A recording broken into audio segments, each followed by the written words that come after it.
Assalamualaikum warahmatullahi wabarakatuh. Perkenalkan dengan saya Riza Al-Fajri, beserta Latsar CPNS Pemerintah Provinsi Kepulauan Riau tahun 2021 angkatan kedua. Di video ini, saya akan menjelaskan mengenai learning journal atau jurnal pembelajaran di agenda ketiga, yaitu mengenai manajemen ASN, kemudian pelayanan publik, dan juga whole of government. Penasaran? Yuk, sama-sama kita lihat. Nah, ini dia learning journal agenda ketiga. Nah, di mana untuk agenda ketiga ini memiliki beberapa materi ya. Nah, tetapi sebelum kita masuk ke materi-materinya, akan saya jelaskan dulu secara sekilas mengenai learning journal. Nah, jadi learning journal atau jurnal pembelajaran atau sering pula disebut jurnal reflektif adalah sebuah dokumen yang secara terus-menerus bertambah dan berkembang. Learning journal ini dibuat untuk mendokumentasikan pembelajaran, mencatat kemajuan belajar, pertanyaan, dan apa yang ingin dicapai dalam pembelajaran. Nah, untuk materi agenda 3 di sini terdiri dari yang pertama manajemen ASN, kemudian pelayanan publik, yang ketiga adalah whole of government. Nah, di sini kita masuk pembahasan mengenai manajemen ASN. Untuk ASN itu terdiri dari PNS dan juga P3K. Nah, kedudukan ASN di sini berkedudukan sebagai unsur aparatur negara yang menjalankan kebijakan yang ditetapkan oleh pimpinan instansi pemerintah serta harus bebas dari pengaruh dan intervensi semua golongan dan partai politik.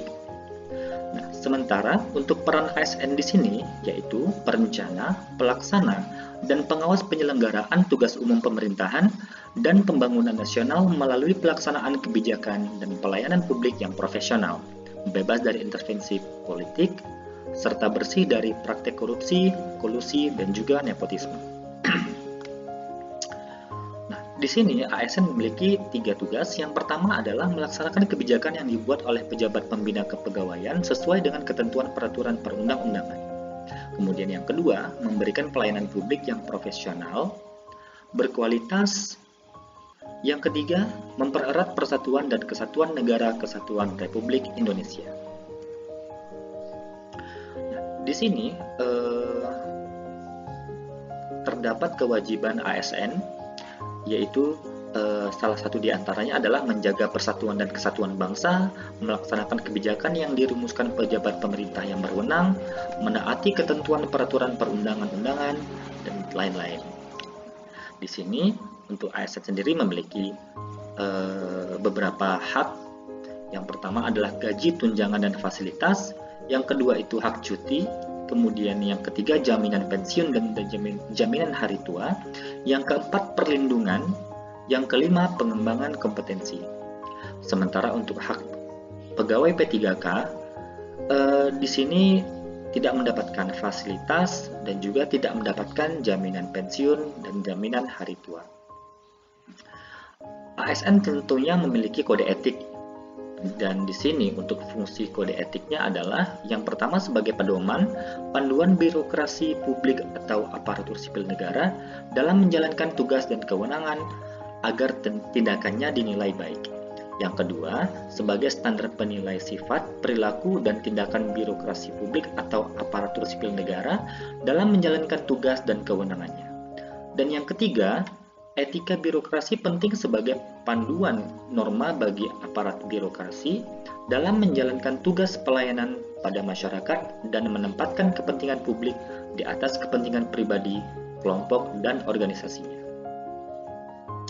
Di dalam manajemen ASN itu terdapat yang namanya sistem merit. Nah, sistem merit di sini didefinisikan sebagai kebijakan dan manajemen ASN yang berdasarkan pada kualifikasi, kompetensi, dan kinerja yang diberlakukan secara adil dan wajar dengan tanpa diskriminasi. Fungsi dari penerapan sistem merit di sini bagi organisasi adalah mendukung keberadaan prinsip akuntabilitas yang saat ini menjadi tuntutan dalam sektor publik.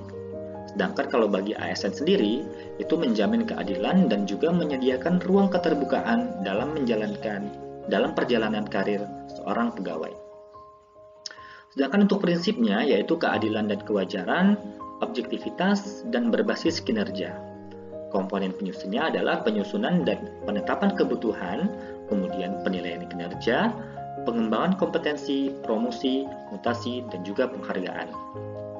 Manajemen ASN sendiri di sini sebaiknya dikelola dengan sistem informasi manajemen ASN agar seluruh informasi tentang manajemen ASN bisa didapatkan secara akurat dan juga terorganisasi dengan baik. Kemudian kita masuk kepada materi yang kedua, yaitu tentang pelayanan publik. Pelayanan publik adalah kegiatan atau rangkaian kegiatan dalam rangka pemenuhan kebutuhan pelayanan sesuai dengan peraturan perundang-undangan bagi setiap warga negara dan penduduk atas barang, jasa, dan atau pelayanan administratif yang disediakan oleh penyelenggara pelayanan publik. Tujuan dari pelayanan publik pada hakikatnya adalah pemberian pelayanan prima kepada masyarakat yang merupakan kewajiban aparatur negara sebagai abdi masyarakat. Untuk kategori pelayanan publik sendiri, di sini ada pelayanan administratif, pelayanan barang, pelayanan jasa, dan pelayanan regulatif. Untuk pelayanan publik itu memiliki beberapa prinsip, yaitu yang pertama kesederhanaan, kejelasan, kepastian waktu, akurasi, keamanan, tanggung jawab, kelengkapan sarana dan prasarana, kemudahan akses, kedisiplinan, kesopanan, dan keramahan, dan juga kenyamanan. Untuk prinsip pelayanan publik sendiri di sini ada prosedur pelayanan, waktu penyelesaian, biaya pelayanan, produk pelayanan, sarana dan prasarana, dan juga kompetensi petugas.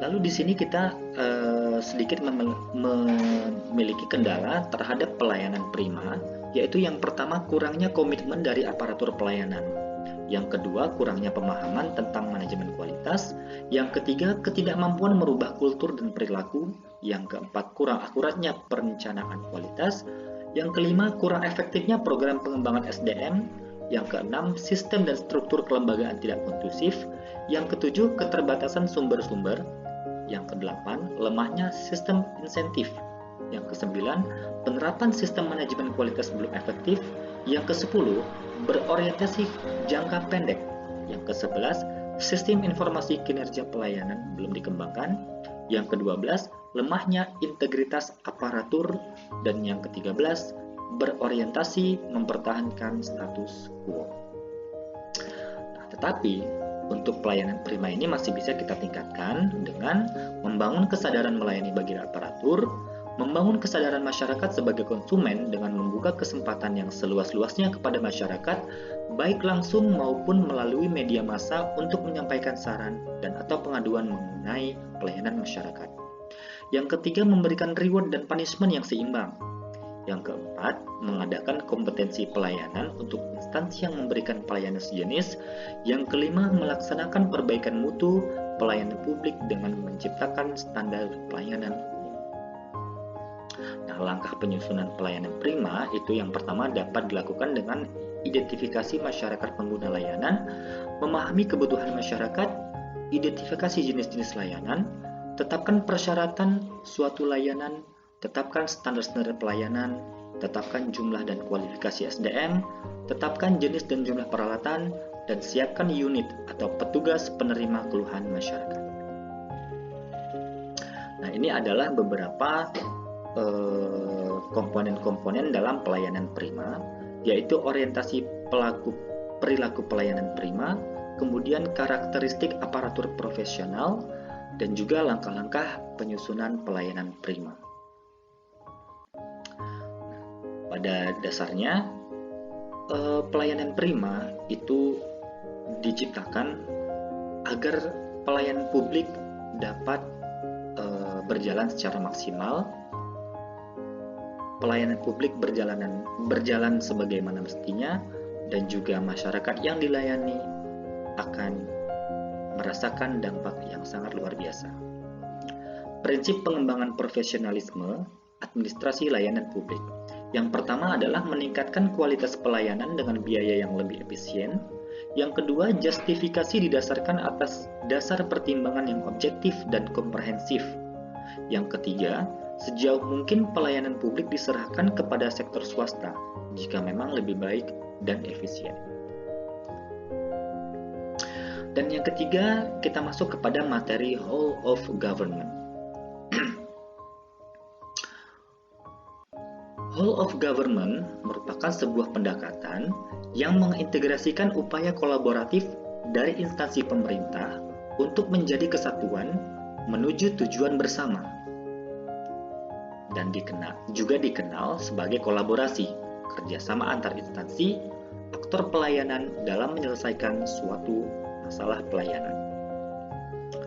Untuk tujuan World of Government sendiri,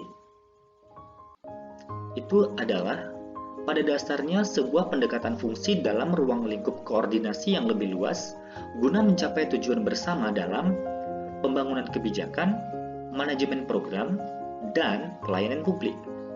Mengapa whole of government itu diperlukan?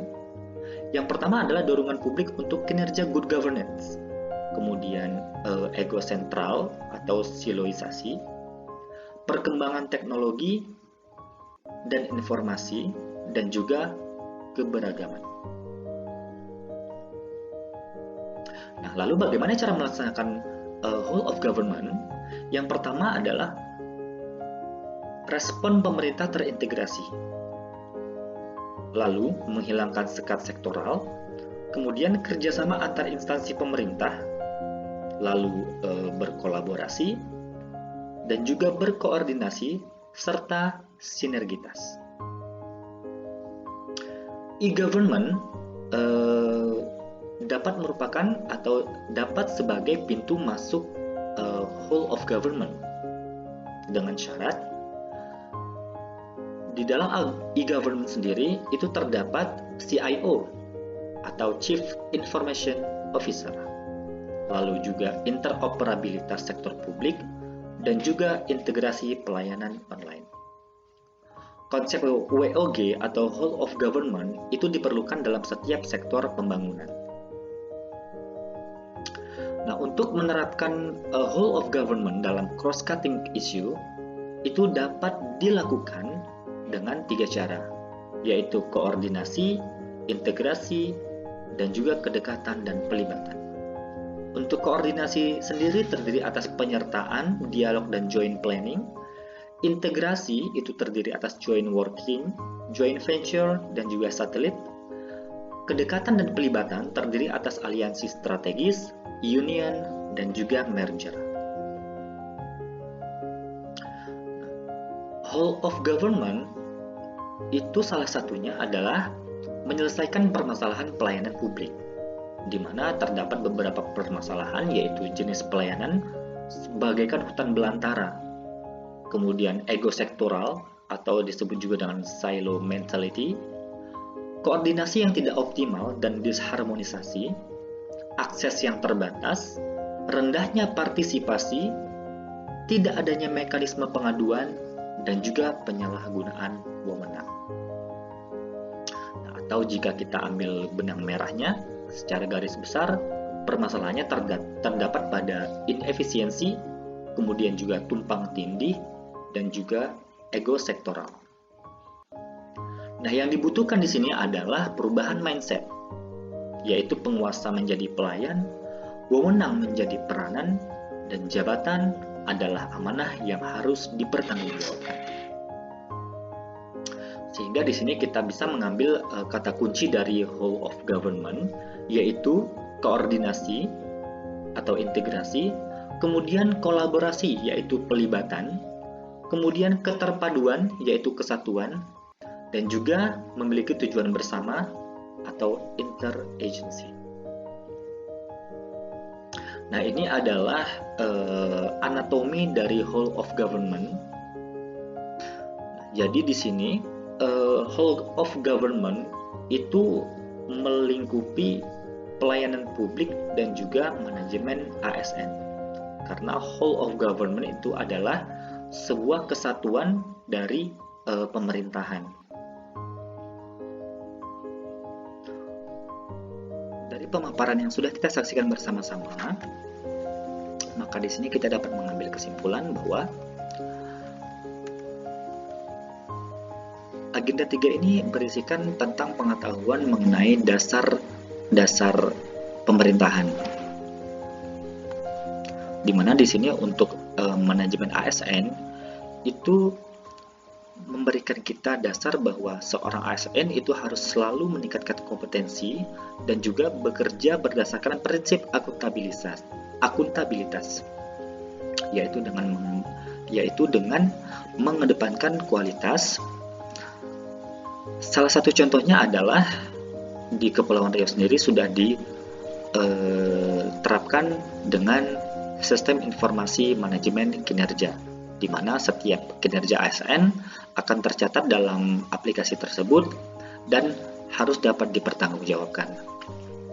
Untuk pelayanan publik, di sini memberikan kita pandangan bahwa setiap pelayanan publik itu harus ditingkatkan dan juga kita harus menerapkan pelayanan prima. Kepuasan masyarakat adalah nomor 1. Pelayanan publik harus efektif dan juga efisien. Banyak contoh pelayanan publik seperti pembayaran pajak, kemudian rumah sakit, pelayanan kesehatan, dan lain-lain. Sementara untuk yang ketiga, whole of government itu menekankan kepada kolaborasi antar instansi pemerintah untuk mencapai tujuan tertentu. Contoh yang paling nyata saat ini adalah bagaimana setiap instansi, baik pemerintah daerah dan juga instansi vertikal, bahkan TNI dan Polri, berkolaborasi dalam penanganan COVID-19. Itu adalah salah satu contoh nyata dari penerapan whole of government. Whole of government di sini bertujuan agar tidak tumpang tindih dan juga menetapkan satu tujuan yang dapat dikerjakan secara bersama-sama untuk mendapatkan hasil yang lebih baik. Nah, itu dia tadi learning journal atau jurnal pembelajaran agenda 3 mengenai manajemen ASN, pelayanan publik, dan juga whole of government. Dengan ini saya Rizal Al-Fajri undur diri. Wassalamualaikum warahmatullahi wabarakatuh.